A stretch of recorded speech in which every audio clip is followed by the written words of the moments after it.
It's time to go beyond the headlines, cause I don't put in overtime just so I can headline. Okay, now it's Fox Sports, I'm live with Renee. Going hard every day, sports rapping every play. Different segments for your favorites, coming at you daily with positive vibes. Yeah, we some game changers. Basketball, football, soccer, with different interviews. You never know who may pop up. Listen, only on Beyond the Headlines. This is Beyond the Headlines. Only on Beyond the Headlines. This is Beyond the Headlines.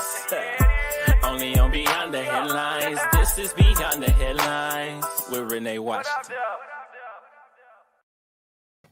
All right. Hello, everybody, and welcome to another episode of Beyond the Headlines. I'm your host, Renee Washington. The show is brought to you by Fox Sports Radio, and we've got a lot to get into today. Some great guests, some great conversation, and I am just so excited to dive right into it. So we actually do have a long show today, starting off with the one and only CEO of a large and growing company, MusicBreakr. That's Tony Brown, who's going to be joining us.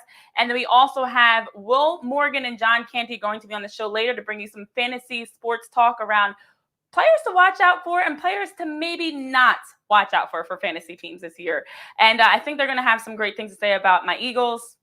Just thinking ahead, I feel like I'm, just something's telling you they're going to be saying some great things about the Eagles this year. But anyways, we've got a lot to get into. So we're going to kick things off a little bit differently today as we're going to get into our artist spotlight, because this company is not just shining a spotlight on one artist, but a lot of artists around the world. And that will be with CEO Tony Brown getting the show started. What's up? It's Microphone Rocky, and here's our host, Renee Washington, with the artist spotlight.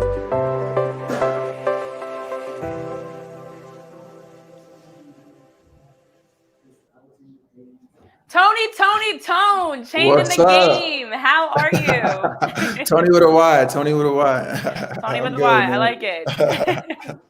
So I am happy to have you here as a CEO, as someone that took a concept that you had to help change music and to help be able to bring these great artists to the spotlight. So I am just thrilled to hear about what even started MusicBreakr, the concept behind it. So let's first dive in. It's not just you. You are the CEO, but you have a team around you, your brother included, of people that you have created this with. So talk us through how it started, when the four of you sat down and said, you know what, let's do this. Absolutely, man. I mean, to understand like the origin of Breaker, you have to understand just a few things. Like one, me and my brother, like we come from family of entrepreneurs. Like my mom ran nail salon. She was a corporate executive. My sister, my grandfather was a real estate guy. Like we just always knew that at some point in time we were going to do something entrepreneurial. My brother, honestly, was a little bit more of an entrepreneur than me out the gate. So when he was in college, him and his two best friends, who ultimately turned out to be co-founders of Breaker, Dan and Rotimi, they started an events company called, Lavish Entertainment at first, but it kind of evolved into Day Snatchers. So they were going around the country at their peak doing 20, 30 parties a year. Think, Super Bowl, think, All-Star Weekend, et cetera, et cetera. And the biggest thing that kept coming up, now, mind you, we all were running professional careers. I was at Goldman Sachs, JP Morgan. Amir was, working at Adobe as a software engineer. Rotimi was at Tyson Foods, one of the top salesmen. Dan was working in influencer brand content, et cetera. So we all had our careers, but the parties is really where they really started to differentiate themselves in culture. And that's where the problem started to arise, where we started to realize that artists were actually reaching out to them as promoters to get their songs played by DJs. And we're like, man, at first you get an Excel spreadsheet, you get a Cash App, and you just start to manually do this business, and you start to realize how unscalable it is, right? How can you connect a DJ, in LA to an artist in New York without technology, right? How do you verify that the DJ did what they said they were going to do at the time that they said they were going to do it? 10 o'clock at Live is very different from 2 o'clock at Live, you know what I mean? So there needed to be nuance in terms of what are you going to do, when are you going to do it, how much are you going to charge me, and what verification can you show for said action. Then, Mother Nature had different plans for Breaker's future, and the pandemic hit. And so we're like, man, we had a whole rollout. We were in our mind, we're like, man, we're throwing all these parties. We know all these DJs, we're about to crush.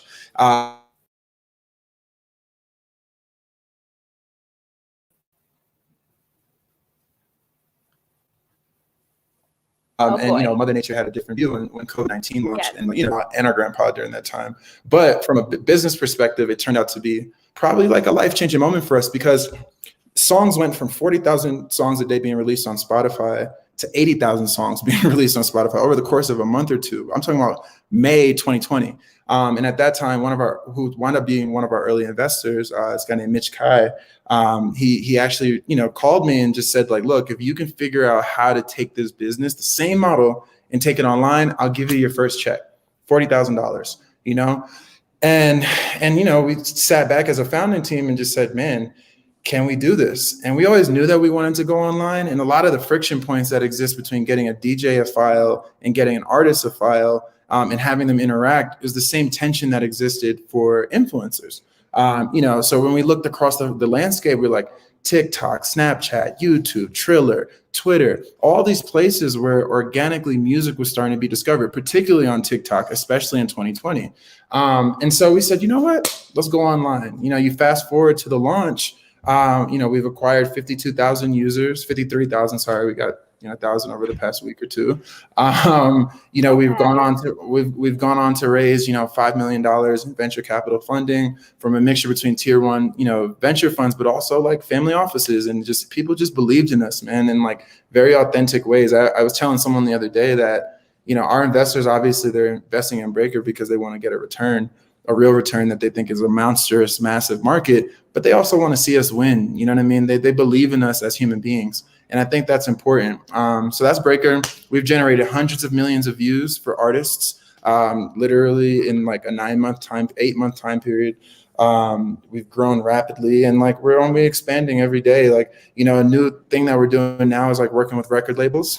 So like from the jump, record labels saw the workflow. They're like, man, that's not just a problem that independent artists experience. Mm-hmm. We experienced that too, reaching out to influencers and holding accountable and tracking the ROI, handling the payments. All of those friction points were also a problem for them.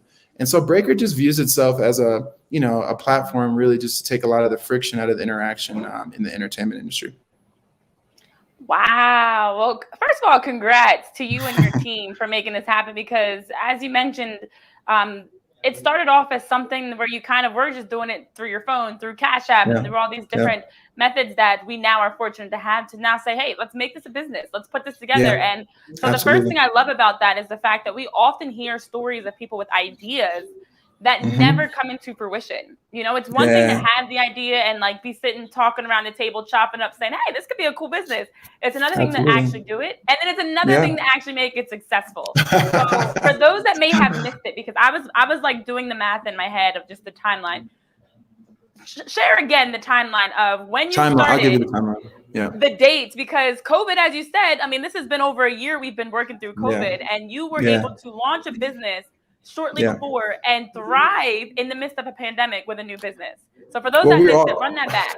Okay. So the timeline is that, like, to be honest, 2017 is when we first experienced the problem directly.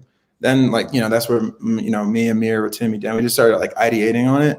And then 2018, it became like if we were like mad at work, we'd be like, we got to do Breaker. And like, we would put thought into it, but it wasn't heavy thought. 2019 came around and we were like, it's 2 years now. We're still thinking about this idea. Like, are we going to do it? And then 2020 hit and we're doing this.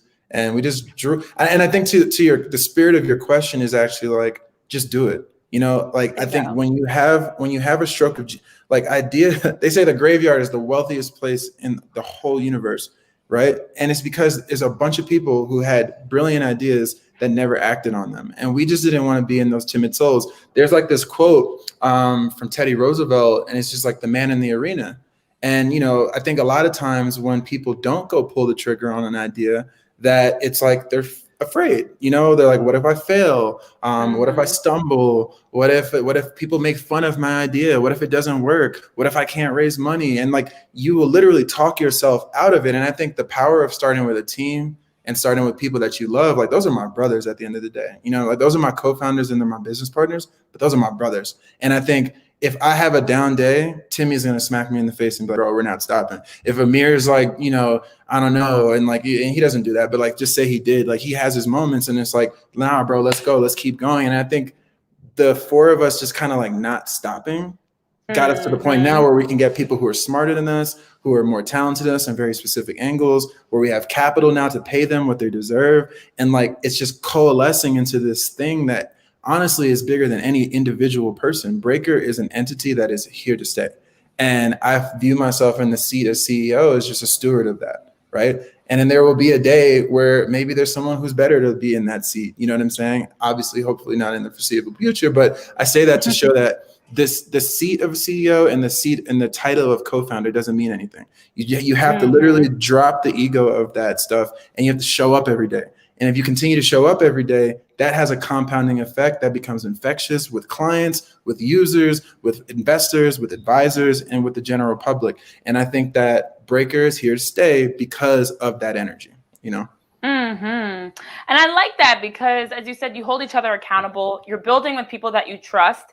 And you're saying that, as you're talking about, this is a future long-term plan. This is not this short-term get rich quick scheme of like, let's go out and just get all this and get that. And no, you're thinking long-term. You're building a legacy. You're building a business. You're building for the future, next generations, whoever is going to step in and be able to help take over and run this empire that you're building. Absolutely. So, the founders of Adobe don't work at Adobe anymore. The founders of Adobe don't work at Adobe anymore. You know, like Alexis Ohanian, you know, he doesn't work at Reddit anymore.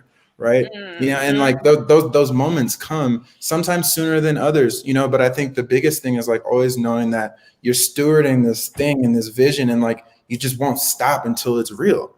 Right. And like that stuff is infectious. Like if I'm not growing daily, if the business isn't growing daily, if we're not learning from our mistakes, if we're not getting better, it's not fun. And so like to me, it's just like just keep going.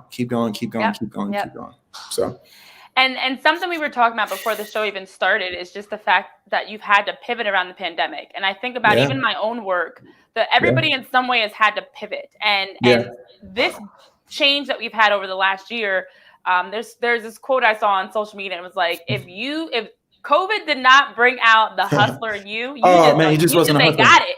Nah, you just wasn't a hustler. Nah, if you didn't become a hustler in 2020, you're just not a hustler. I still got love for you, but you're just not a hustler. And that's fine too. Some people are just really great employees. And like, you know, that's just, I think I'm a terrible employee because I'm always thinking about this type of moment. And like, now that I'm sitting in this moment, everyone's like, Tony, like, how do you just work all night and all day and wake up bro, this is a moment in time that I will never take for granted. I will not look back at this moment in time and say that I did not lean all the way in. And I think that why Breaker is working is because I have people around me who feel the exact same way.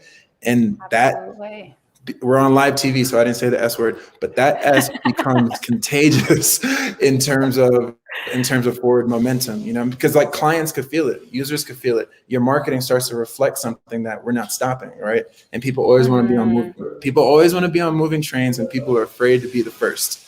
And Breaker has kind of cracked through that. Like, you know, we did a partnership with Rolling Loud, you know what I'm saying, where we got a lucky kid, actually from Chicago, Ace of 2 times. We got him on stage at Rolling Loud, did his thing. We generated 10,000 downloads, you know what I'm saying, for the partner that we worked with. Like, it was just overall a successful event. And that's when it showed the world is like, yo, Breaker's a real thing. Like, it's a thing, you know? And now we just did a massive campaign with a really high profile artist.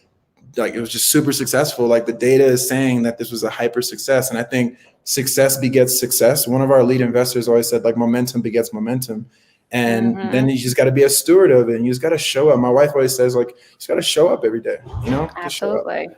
Absolutely. Yeah. And it's funny because I was just saying well, it's only Tuesday, so I love that saying earlier this week. But earlier this week, I was just having a conversation like if you are going to do something, you can't do it halfway. You've got to go all in. Like, if you're not going to go all in, you're not giving yourself a chance to fully see the potential of what's there. And you went all in.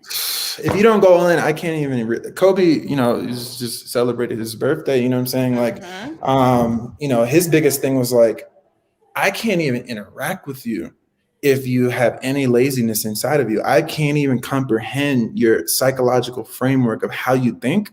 And so because I can't comprehend your laziness and your lack of obsession towards the thing, whatever that thing is, I can't even be around you. And like Kobe, his whole mantra with his fund that he created before his untimely death was like, yo, like, I only invest in obsessives. He was very particular with his words. He was like, I only invest in obsessives. And like, honestly, man, one of the biggest regrets that I have is like that, you know, we have all this stuff. Baron Davis invested, you know, they played against each other back in the day. I feel like I would have been able to get in front of him, You know what I'm saying? And like just show him what we're building. And like I think that obsessiveness would have came out. And like, you know, now it's just I just use it as something that's always here with me. And I'm just always acting on that. And I know my whole team gets down like that too in terms of the Mamba mentality. So, you know, shout out to Code. Yeah, the Mamba mentality, I mean, it's still carried through a lot of what we're doing each and every day. You know, that's the legacy that Kobe, you know, may he rest in peace, which is still even crazy to say. That's what it doesn't even feel real. All of us. Doesn't even feel real, right? It still doesn't feel real. I mean, he would have been 43 years old, still with so much to do in his life, but he inspired so many people. It's, you know, celebrating his birthday, celebrating 8/24, celebrating all these things that Mamba mentality really brought beyond Kobe. It's deeper than sports. It's deeper than sports. It's deeper than basketball. It's deeper than Black culture.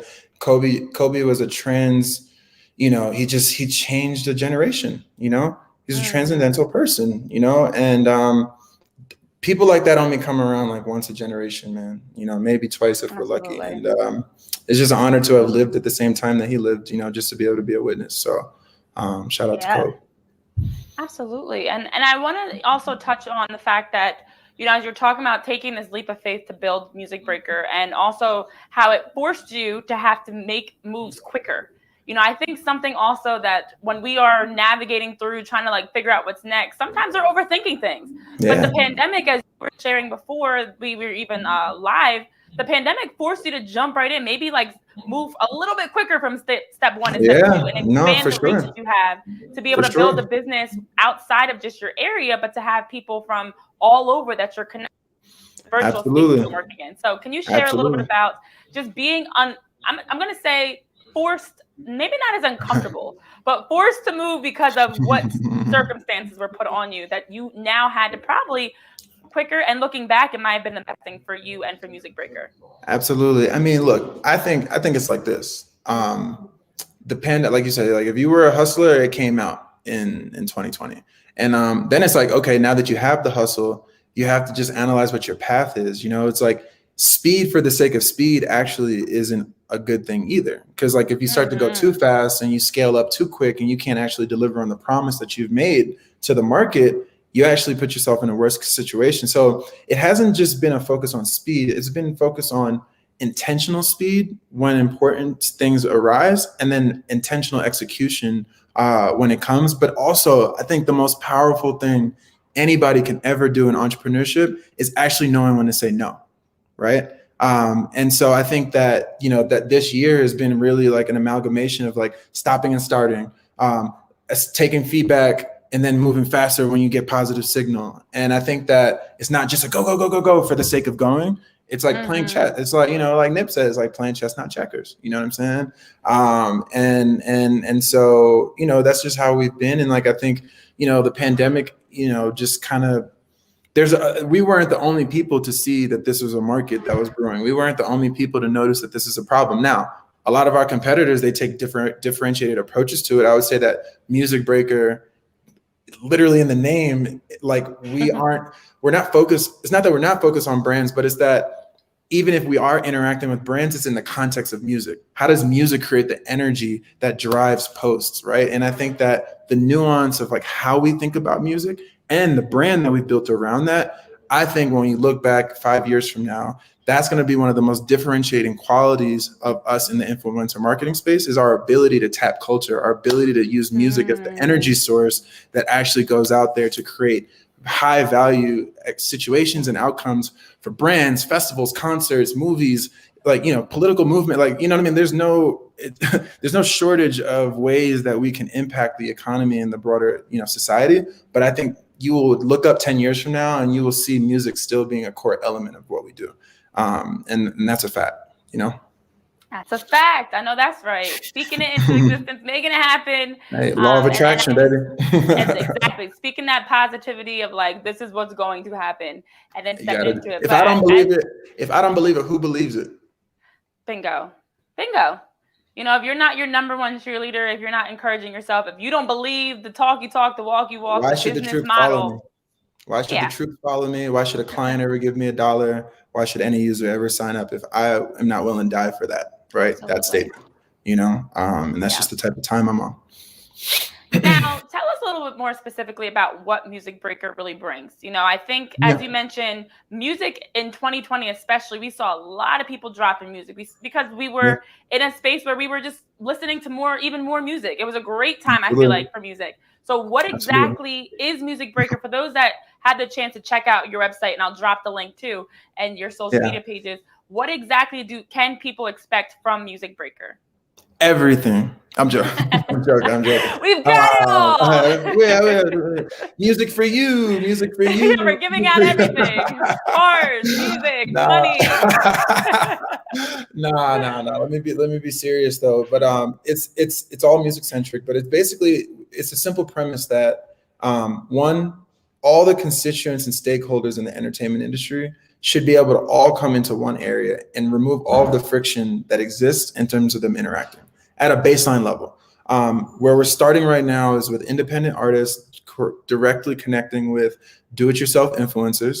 And then we're also doing, labels directly connecting with influencers, do-it-yourself, as well as influencer agencies.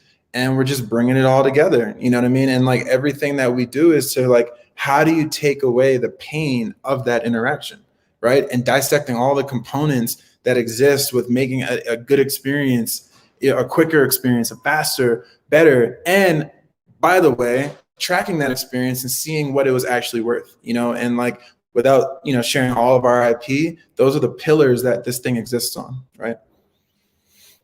Yeah, and that's exactly it. You're doing something very unique to be able to connect the user experience, even for artists, for the business side. Like there are models here, and you're bridging the gap because even something you touched on earlier, it's so important to give these artists that opportunity to be able to do something very unique. And so as I was reading through and catching up with all you've got going on, you also have some great partnerships.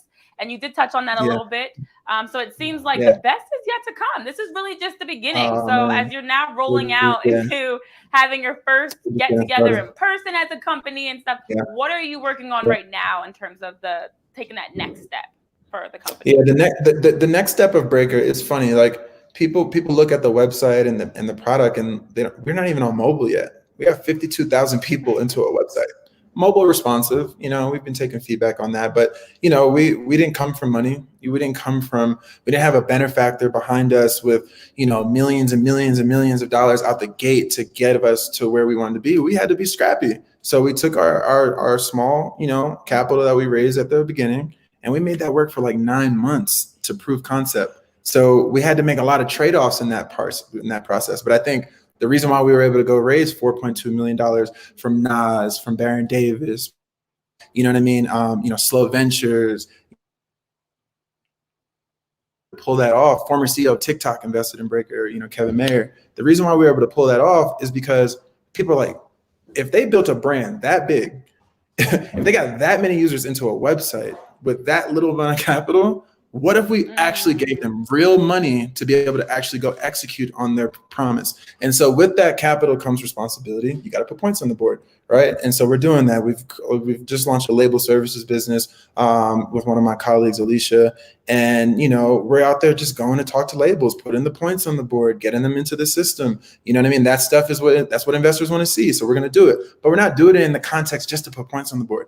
What are we learning from that? How do we make that experience better? How do we make it easier? How do we make it quicker, faster? And so, that's where we're focused on now, is building out the label business. And then also, obviously continuing to opportunities. Like we just did a partnership with the Nobody's Home Festival that I think Sharif and John Monopoly, all these guys pulled together. And, G Herbo's going to be there, Rick Ross. And we're getting a lucky kid on stage to be able to perform in front of these iconic cultural pillars. I mean, like the names that we just met, these people are special, and artists being able to get broken in front of them can be a life-changing experience. We did that with Rolling Loud. And so we're always going to continue to look for these idiosyncratic opportunities that, just put our independent artists in particular in really good positions to succeed. And I think the last thing is like really starting to think about product, right? What does V2 of Breakr look like? What does it look like when we go mobile? How does it look like in terms of how do we engage consumers? How do we engage brands? Like, how do we make it an experience where everybody benefits? And so it's really being able to take that product roadmap, prioritize it ruthlessly, and really kind of make that transition to mobile. Yeah, that's the crazy thing, that you're not even mobile yet. I mean, you talk about all the success that you have, and the fact that there's so many things you haven't even tapped into yet. That's why I said the best is yet to come. We're gonna be, everybody's gonna be having the app, whatever it is, it's coming, it's happening. The growth hacks that come from having an iOS app and Android app. I mean, 83% of our users are on iOS, right? And so it's like when you give them some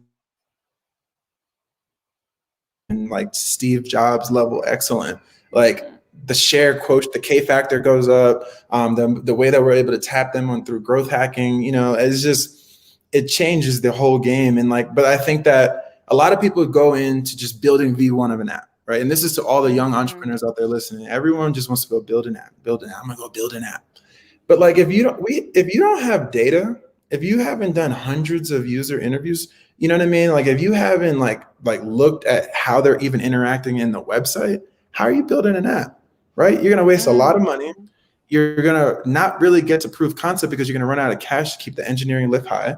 And I'm just talking specifically to entrepreneurs that come from non-major markets, that don't come from, wealthy families.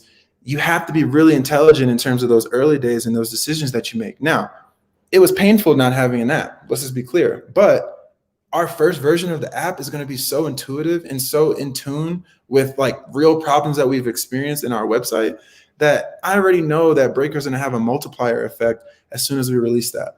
And so that, I'm super excited about that. That is really exciting. I mean, that's going to make everything just that much more, that much better for the experience, but also just easier to access.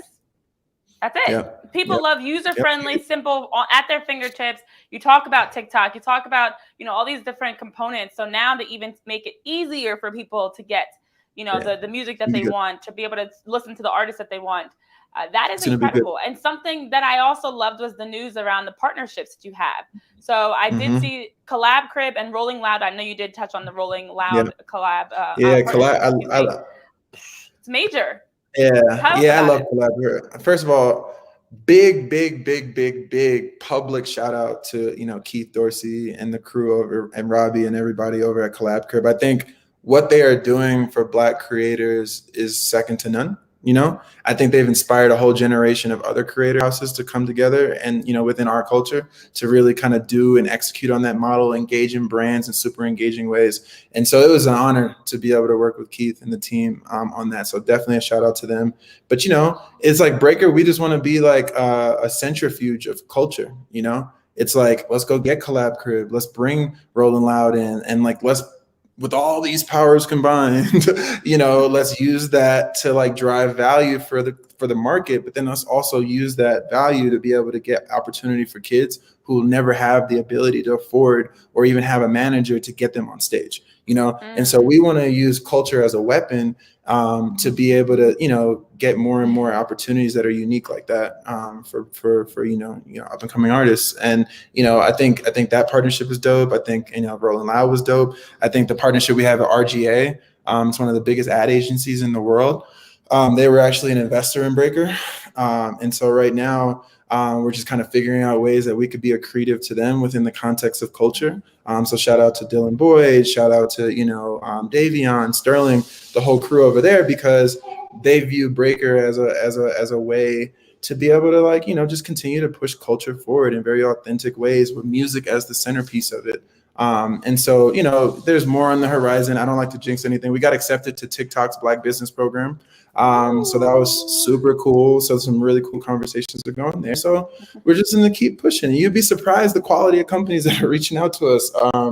And, it goes back to ruthless prioritization. You know what I mean? That's the hardest part. I think someone asked me what's the biggest risk to Breaker? I think it's us, I don't think no one external can stop Breaker.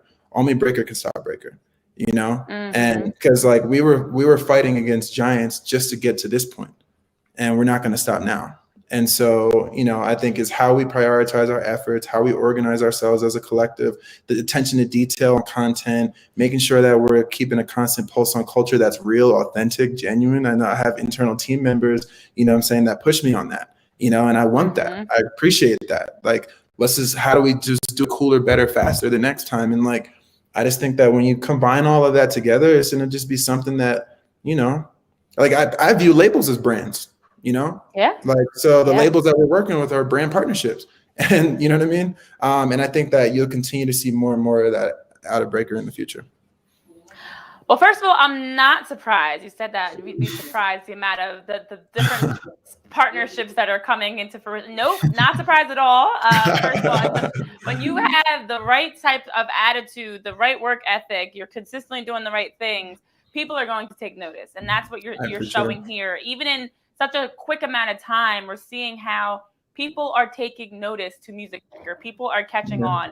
So it makes sense that for businesses, it's an honor. They're trying to get in early while you're still rolling through those early stages, so that now when you really turn that corner, then you will there will be all preferential. these big names. Yeah, there will be preferential treatment to the people that take risk on us early, man. I think one of the most unfortunate parts I think about the entrepreneurial journey, but I get it being on the other side, is that, like I said, when we were in our pre-prep, is like, no one wants to be first. But let me tell you, people don't like to be last, right? And so keep going and get that first win, that second win under your belt, man. Prove your value. And because once you are able to do that, it actually becomes a little bit of a personal flywheel that honestly becomes a little bit out of control. Like, as soon as I got off the last call with my partner, we were just like, I think we got to hire somebody. If this call is any prediction to, what's to come, I think we got to make some hires. Expand the team. You know what I mean? And she's a great leader, so she'll push them and she'll get them in shape, and we'll just continue to grow this thing of Breaker. You know what I mean? Yes. That's part of it too, is knowing when to expand, because we can't do it all on our own. Absolutely. I definitely understand that. But also, you talk about just being first and those wins. Speaking of winning, you actually have a great opportunity for artists to be able to have the chance to perform an original song at Rolling Loud Miami in when is that? I don't. That passed. So tell us about that opportunity that artists had to perform for a chance to be a headliner. And then also we'll take it a step further now that it has passed, for that artist, exactly what happened. Have the chance to perform with headliners like Travis Scott, Post Malone, A$AP Rocky, whoever else it is. Yeah, no. So for sure, it passed. We wound up getting almost like 10,000 submissions for that, right? We got 10 million impressions in terms of the submission content. It was a brand booster for Breaker, but also for the winner, it definitely means that you're special, because out of all these people, you were the one, right? And so he performed on stage. He's actually a Chicago native, ACE 2 times. He rocked the crowd. He has a really good melodic kind of producer behind him, Shake and Bake. And honestly, like, the crowd loved him. They loved him so much. We were like, you know what? We got to capture this content, man. And so we actually just cut up some content. We did a partnership with All Deaf Digital, All Deaf Music, to basically do a little mini documentary on it. You know what I mean? So you can go check it out on YouTube. You can check it out on All Deaf's page. It just brings him to life as an artist. As bigger posts coming in the near future. I don't want to jinx it. And now he's off to the races. Now he has an audience. Now people are following him. Now he gets it. We broke somebody. I think so. Right now we have the Nobody's Home Festival, which is coming up pretty soon. The festival is actually still open. That's the one with G Herbo, Rick Ross, etc.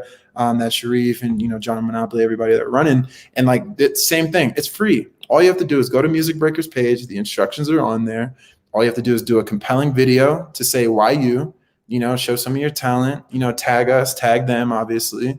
And you may be able to have a chance to open up for some of the biggest artists on planet Earth, and that's nothing to scoff at. That's not normal. Right. To get into those situations, you have to pay a lot of money. That's how the industry typically works. And Breaker views itself as like, what does it look like to democratize? Democratization is like just access, And we want to do a lot more of that, and we look forward to brands that are interested in that, because we can figure out really creative ways to tap into all the live events and, the concerts and the festivals that are going on. And we can help create pathways for these kids to really, break out and change their families' lives, That's something that no matter how much money we make, no matter how millions of dollars of brands, no matter how valuable the company is, that is a core tenet of like Breakr, is always going to be given opportunity to influencers and to artists and influencers. You know, if we put a influencer on a big time artist campaign from a label, and then they repost them, like just happened with our Nas campaign, we're actually helping that influencer build their profile, right? Now, one of the greatest, most iconic rappers on earth just reposted you organically, right? Because he's not going to post it because unless he likes it, right? So, you know, if that gives incentive to the creators to also go hard because people are watching, right? And so it's not just giving artists opportunity, it's really giving everybody who touches the platform opportunity. And I think as long as we like continuously think about ourselves as servant leaders, you know, it's going to work, you know? So yeah. Yeah, and I like that because as you mentioned, that's not something that's easy to come across, those major opportunities like that, to be able to perform, forget just if you win, but even the chance to perform at a festival, to be able to have a chance to fight for that, to be able to have your music out there. And what better way to take that next step in your career than to be able to show your talents across, whether it's digital or in person, at a festival, whatever it may be, to really show people this is who I am, this is what I'm about. So I like the opportunities that you're giving there for people to do what they do best and have a chance to get out in front of major, you know, influencers and other already established artists to show what they're capable of. So as you talk about, as we're wrapping up here and you're getting into just specifically the ways that you're creating these opportunities, I'm also curious, as you grow, you talk about expanding to help others. Like that's the core of what you're striving to do. It's not just about the four of you or anything. Yeah, it's who we are. Like and people don't know this about me, but like I actually have a master's degree in public policy. You know what I'm saying? From UC Berkeley. And it's like servant leadership is not just like a thing. It's like a core identity. You know what I mean? My mom's a teacher. You know what I mean? You know, she runs a school. Too. Yeah, it's dope. She runs a school. You know what I'm saying? My grandmother was a social worker. My dad was a probation officer. You feel me? And so it's like when we say that, we mean that. You know what I mean? And so then it's like, okay, like Ben Horowitz always says, he's like a famed investor out in Silicon Valley, wrote a book. Culture isn't what you say you do. It's actually what you do, right? It's how you actually choose to show up in the world. And I think that Breakr, you know, I'm sitting in these internal meetings, how we give opportunity to new up and coming talent is a core tenet of like who we are and what we do. And like, no matter how much we expand, we're always going to double down on that type of stuff and find ways for brands to find value in it. Right. This is not community service. So. Yes. I like that. This is not, because this also is not that charity is something work. I was going to say that is something I'm so big on. You know, a lot of people have talent, but when you are looking to help others and extend the olive branch, you want to make sure they have the ambition, the drive, the work ethic. They're going to do the right things. They're going to carry themselves in the right way. So that in itself is something very valuable for anybody listening as you're growing to understand nobody has to give you anything. We live in a world where sometimes people feel entitled. They think hey, you've got MusicBreakr. I'm a rising artist. Give me this chance. No. You have to earn it. Yeah, it's all gimme. Dame. Like all about you, what we can give you. You've got to earn it. You've got to make it happen. And that's what you're doing. So as an entrepreneur, as a CEO, as someone who has learned so much through reading, through conversations with people, I definitely want you to just take some time to share what is the advice. And I know you actually gave some great advice throughout this entire thing, but what is one of the main pieces of advice that you would give to that young entrepreneur, or even just someone that's looking to pursue their dreams and take that passion to the next step? Yeah, I mean, it's simple in my mind. Find musicians that inspire you. I think it's understated the impact that music can actually have on psychology. You know, Nipsey Hussle is a prime example of that. I listened to that album every day in 2019, 2020. I still, even today, like I still get boosts from it. So I think find inspiration from people that you admire, and don't ever lose sight of that, you know, and really channel their energy to the best of your ability. That's one. Two, there's no better time than the present. I think sometimes like analysis paralysis can actually stall and kill more ideas than actual failure itself. And it is effectively a failure if you allow your own thoughts to stop you for moving forward. So just don't let that happen. Just take the first step. And I think the third thing is, I think a lot of times people, like, again, back to that app thing we talked about, it's like they want to go in there and they want to go spend 30K and build an app. Nah, man, go get an Excel spreadsheet, go get a landing page, go run some ads, and like get a bunch of user data, man, before you actually start going to build stuff that you think the people want. Actually go talk to them. And I think the last thing I'll say is just data wins everything, man. We weren't able to raise $4.2 million because, you know, we had a good idea. we had 52,000 users, you know, in our app in 6 months, you know, and so you got to put points on the board. And so if you can kind of find this balance of finding inspiration, not letting analysis paralysis slow you down, actually being thoughtful about keeping costs down and getting the data, learning your users, and then not having, when it's time to execute, being able to really execute at an excellent level, that process becomes like almost like a psychological framework of like how you manage yourself. And I think that's what it takes to be an entrepreneur. Yeah, absolutely. I mean, as you're sharing, everybody's path to launching whatever that vision is happens in their own pace. And I think sometimes that is the hardest thing, as you talk about kind of getting caught up in your head of like, when you start overthinking and you're letting other people cloud your judgment and your decision making, it only will get harder because the vision is for you. You know, and yes, you have to have a team around you. It takes a village. I'm not discrediting that at all. It but definitely if takes you're a village. so busy listening to other people's opinion that you're not taking time to focus on the core of who you are and what you want it to be, you were going to just be sitting in that waiting. You're just sitting waiting like a plane circling the air. Yeah, you put yourself on a mental hamster wheel, you know, and that's not healthy. It's not a good place to be. And you know, the last point is like, it does take a village. So really go out there and build like find dope advisors, find people who have been there, done that, you know, people who care about the space that you're a part of, talk to them, embrace them, because, you know, it takes a whole village, man, to get something off the ground. It can't be one person. If it's one person, it's going to fail, actually. You know what I mean? Movements were always started by the people, you know, and that's where Breaker is never going to like forget about or like shy away from, you know, the millions of independent artists that are out there that need opportunity. You know, we just got to build a business around it that makes sense for investors, that makes sense for brands, that makes sense for labels, that makes sense for, you know, it's just like consumers. And that's the work that we have to do to be able to serve that mission. And I will literally not rest until it's done. I know that's right. Well, we're not done yet. You've got a lot that you are working on. So can you just quickly share with those that are tuning in, what is next for Breaker? You know, you've done so many great things already. The numbers you're throwing out, the success, the artists you're working with, the festivals you've been a part of. It's incredible, but you're not done. This is just the beginning. Yeah. So what really is next for MusicBreakr? You know, it's funny. One of my favorite. You can tell I'm a Kobe fan, but I'm also a Kanye West fan too. And it's like, you know, the Kobe commercial. Changing his name to just Ye. I know. Yeah. He changed his name to Ye, I heard, but yeah, like that commercial with him and Kobe is just so dope. Where he was like, Kobe, what more can I do? Like, I've done this.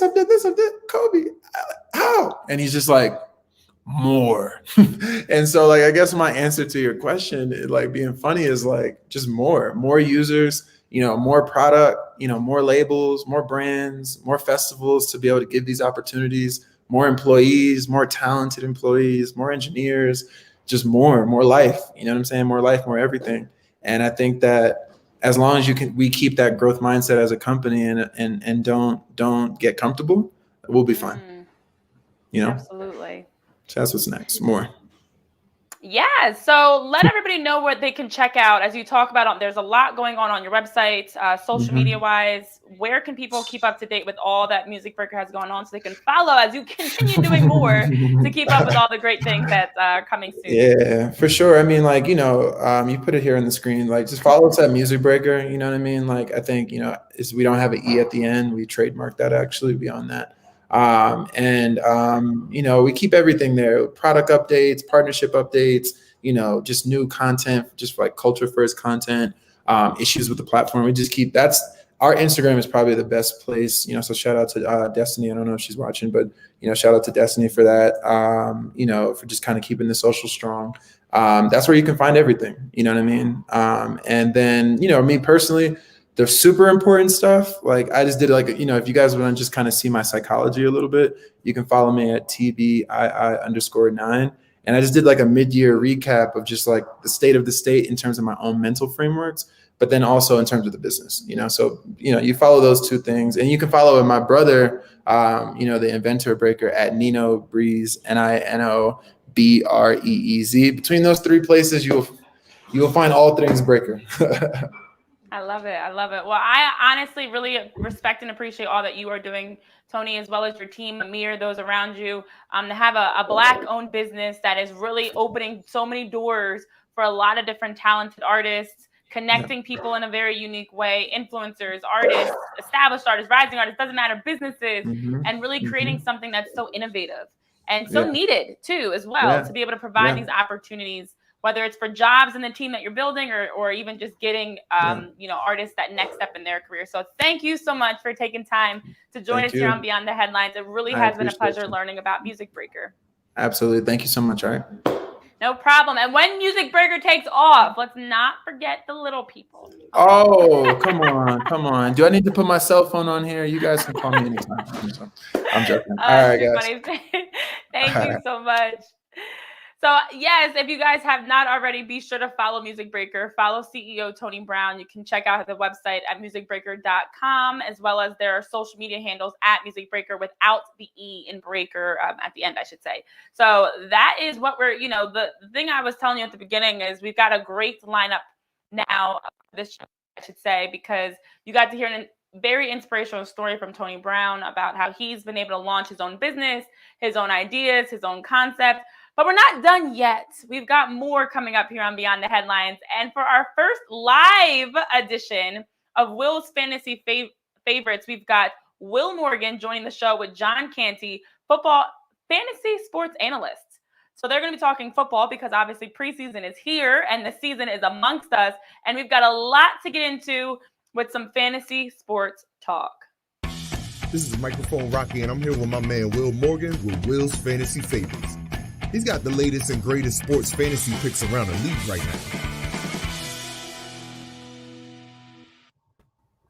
Will Morgan, John Canty, what's up, everybody?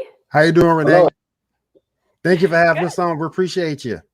I'm happy to have you here. Will, what do you got for us today? All right, let's go ahead and get the party started, guys. Me and John, we've been in various drafts this year. We've done already started in various leagues. You know, some of us just can't wait to break the taboo rule of just getting started in the fantasy too early. That's me all day, every day. And you have things in August. all day, every day, man. But we wanted to bring you some guys who we think you should not draft. And I know I might catch some heat for one of these guys, but I'm not going to go first. I'm going to let my man John go first. I'll go after him, and we'll break down these players to help you out in your draft. So, John, go ahead and hit us up with that first player you would not draft this year. Well, I'm not going to say I wouldn't draft, but I think there's some other players I'd rather take before the spot that he's going. And this is probably going to be a controversial pick. You know, I got a good friend of mine named Prentice, and he asked me to mention Giannis on this show for some reason. I think what I'm going to go with is Aaron Rodgers. That's as close as I could get. You know, Aaron Rodgers a great season last year. You know, 48 touchdowns, 4,200 yards. You know, an MVP year. And I think a lot of us fantasy players, we chase those MVP seasons, you know, thinking that production is going to be there. You know, Aaron Rodgers hadn't thrown 40 touchdowns since 2016. Yep. And I hate to say it, I think he may be on the decline of his career. And I also have reservations because of that tumultuous offseason. I mean, is he really willing to give his all to Green Bay this season? And, you know, where I see him going in drafts, I see Russell Wilson there. I see second-year player from the Chargers. Give me his name, Will. Justin Herbert. Justin Herbert. Yeah, I would take either one of those before I would take Aaron Rodgers this year. So like I say, it's a controversial player to pick for this segment, but, you know, those are my thoughts on it. Will, how do you feel? You know, my thing with Aaron, I think Aaron falls in the place of safe. I think he'll be a safe quarterback to have, but there's others ahead of him that can get you over the hump. I think Aaron will get you that good 19, 20 points a game, but it won't be anything extravagant into the 20, the 22 to 23 to 25 points that you might need to win that week. So while I think he is safe, I think there's other players ahead of him. You mentioned one of them, Justin Herbert. I love Russell Wilson this year, and that new offense that he's got going on, I love him this year. If you can get him I'll even go as early as the 5th, if you can get Russell at that point, because at that time, hopefully you got your 2 running backs, hopefully you got your 2 receivers, so you can get Russell at the 5th. I think you're sitting pretty good. I agree. I think you're sitting pretty good. One of the guys I can't stand this year, and Giant fans are gonna kill me, Kenny Gallaudet. I do not like him at all this year. He's coming through a crowded receiver room. That's the first thing. Second thing, he's a deep threat. When you go back and look at it, the Giants last year, they ranked 26 in total pass attempts. That doesn't bode well for him. And then you also have Danny Dimes. Look, I know some people like Danny. I'm one of them that don't. He throws far too many interceptions, and like I say, you got some mouths to feed in that Giants offense. You gotta worry about Saquon Barkley, who may catch out the backfield. Sterling Shepard is still there, so you got some talented receivers there. I just don't like Gallaudet because he's a deep threat. He's not going to be somebody you can rely on, because the home run won't always be there for him. So I just don't like him. What do you think? I agree with you 100% there, at least in regards to Gallaudet. And I don't think you touched on his injury history. I mean, he's oft injured. He hasn't really finished many seasons. I mean, I hope the best for him. But yeah, I definitely agree with you for all the reasons you stated. But I do like their quarterback, Daniel Jones, maybe, late in the draft because of the new weapons that he has, and he has legs, Will. I think the thing that people are sleeping on, Big Ben. I'd rather have Big Ben before him. He has a better talented crew around him, better offensive line. Najee Harris is going to be a beast out that running game. I know you can get Danny Dimes late. I know you can do that. Right. But if you can get Roethlisberger at that point, a lot of people are sleeping on him. I think he's going to have a resurgence, man, particularly if you're in 2 QB leagues. I do like Roethlisberger this year. He came into camp slimmed down. He has great weapons all around him. A new running back. The offensive line seems to be retooled. And they're letting him, at least in the preseason, they're letting him take his snaps out of the shotgun, and that seems to be his favorite spot. So, I do like Ben as well, especially at his ADP with him going so late in drafts. He goes really late. So, what's another player on your list you don't like, you won't pick up this year or avoid? What I'm going to give you now is a whole backfield of the New England Patriots. I don't blame you, bro. Yeah, just taking a look at some of the stats, the last time the Patriots had a 1,000-yard rusher was 2016, Mr. LeGarrette Blount. Salute. But, that's the last time, and he barely made it over. And it's not necessarily a knock on the talent of these running backs. It's just the system that Bill Belichick runs. He's very game script oriented. And for whatever reason, he just doesn't tend to, lead on a workhorse back.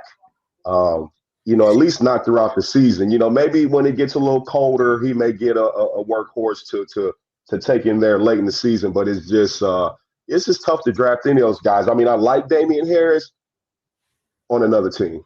I think another thing too, with Cam running strictly that read option, you get down to the goal line, and normally where it would be Damian's time to shine, it could be Cam. So.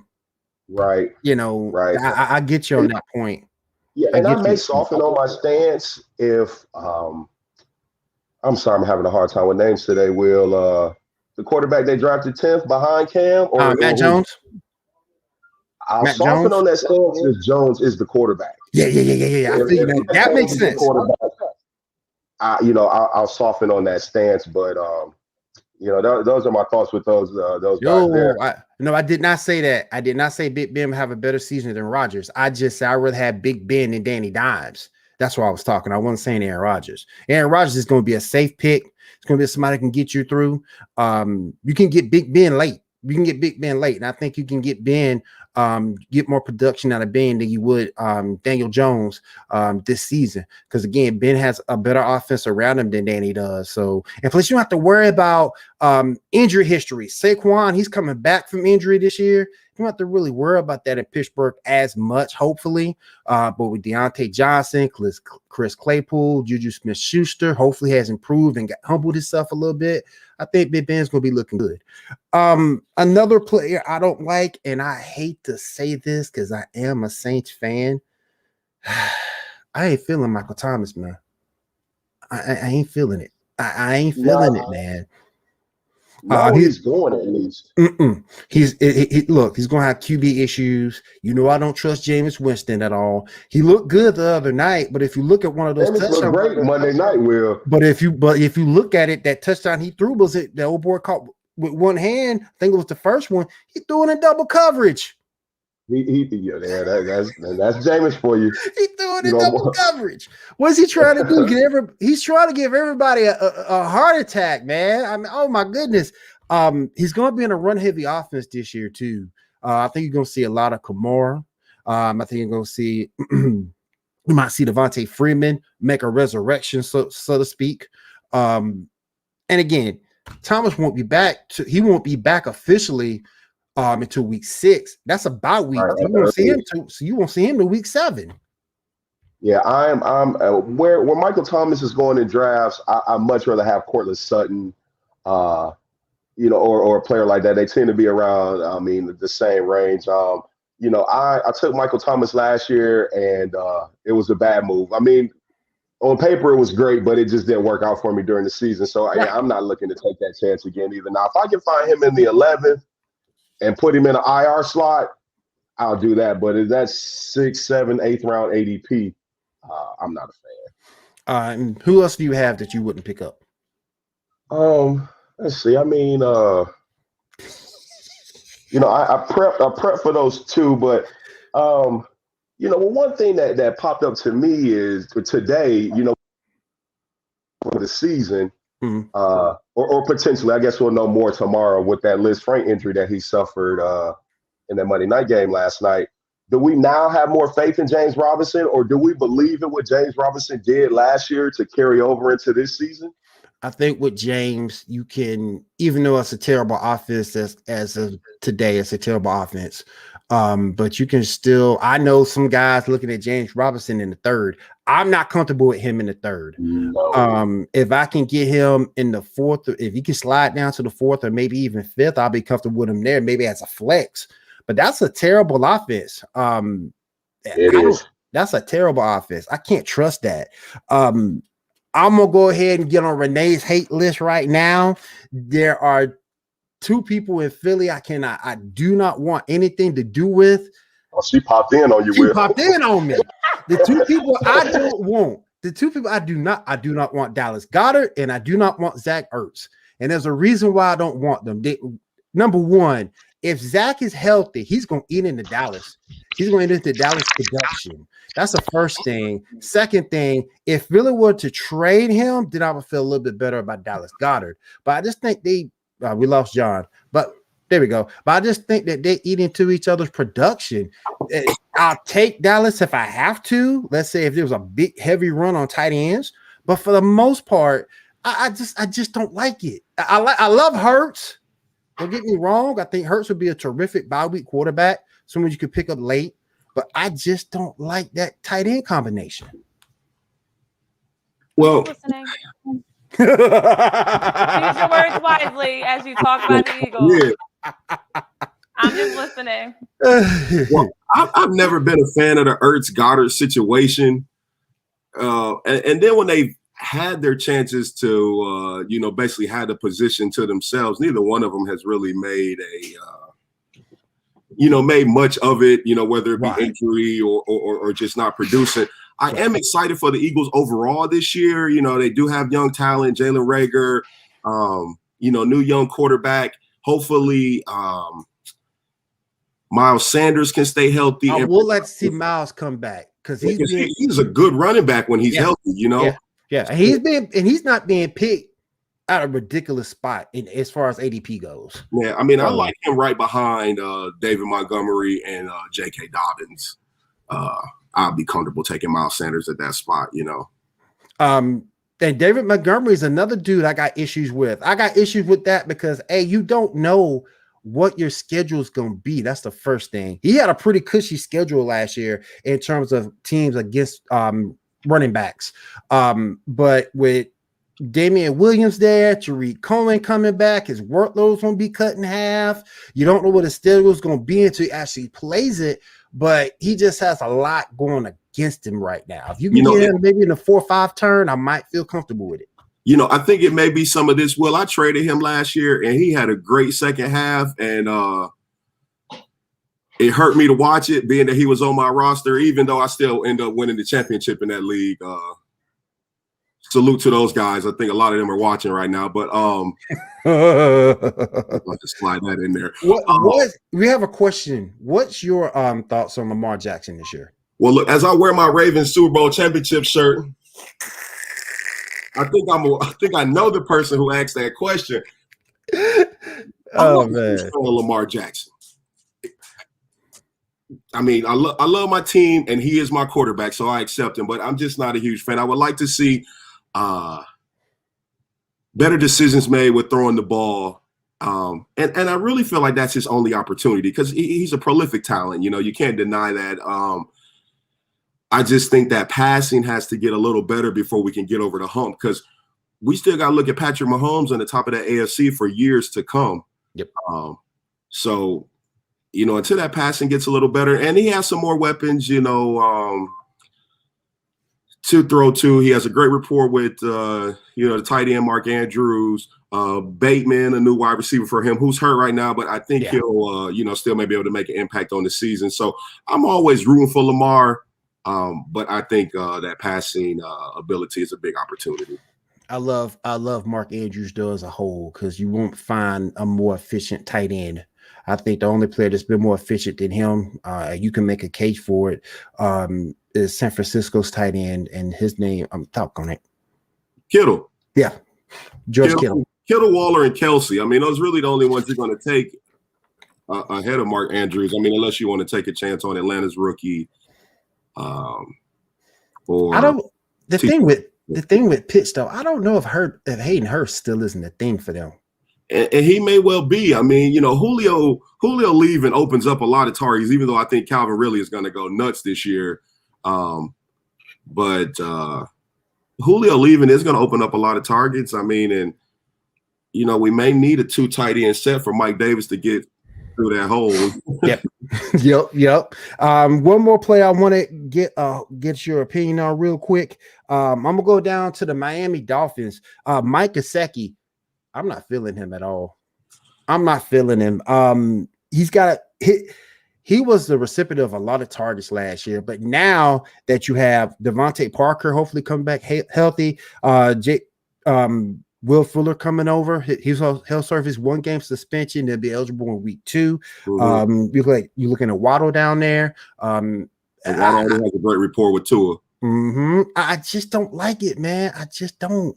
Well, after maybe 6 or 7 picks into the tight end position, it's pretty much a dart throw. Anyway, I mean, like look at Robert Tonyan last year. He had 11 touchdowns on 54 targets. You can't expect that again. So, I mean, Gesicki's one of those guys. I mean, if it's late and I don't have a tight end, or if I just want to add a second tight end to the bench, that would be why he's there. I still really take a chance on a player like Irv Smith. Ahead of him, Tyler Higbee, someone in that range. If Gesicki's there, that's fine. But, if those guys are gone, but I really have Irv Smith or Tyler Higbee before I jump on the Gesicki bandwagon. Don't forget about my man Hunter Henry. I'd much rather have him too, even though I don't want Cam throwing in the ball, but maybe I don't know. We'll see. We got on the board right here. Jono Smith is a super deep sleeper this year. I don't know if you really call him a sleeper. Well, he should be targeted because Cam does like to check down to the tight end a lot. He does. Well, I mean, I'm not a believer because he disappointed me a lot in Tennessee last year. So I mean, I'm always hopeful for everyone to be great, but I don't think I'll be reaching for Jonnu Smith this year. No, the teams I got right now, between the teams I own currently and who I've been mocking with, I have no shares in Jonnu Smith at all. But I just think he will see some targets. How many catches he comes up with is going to be a different issue. Kind of like Jared Cook with the Saints last year, very touchdown dependent. If he's not scoring touchdowns, he's not doing anything for you. Mm-hmm. I think that's around where Jonnu Smith is going to end up being. Yeah, and I just don't know what we're going to get out of this Patriot offense. Period. This year, I'm probably going to stay away from all Patriots this year. All of them, man. All of them. All right. That's going to do it for us here at Will's Fantasy Favorites. We're going to bring Renee back on. Renee, I hope I didn't make you too upset with me.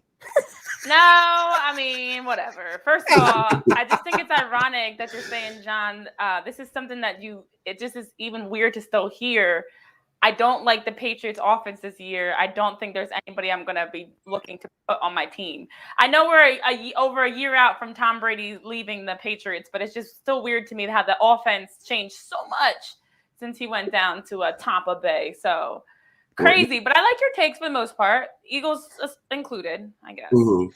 I just think with that is such an unknown over there in New England. Unless Matt Jones gets hold of that starting job, I can't.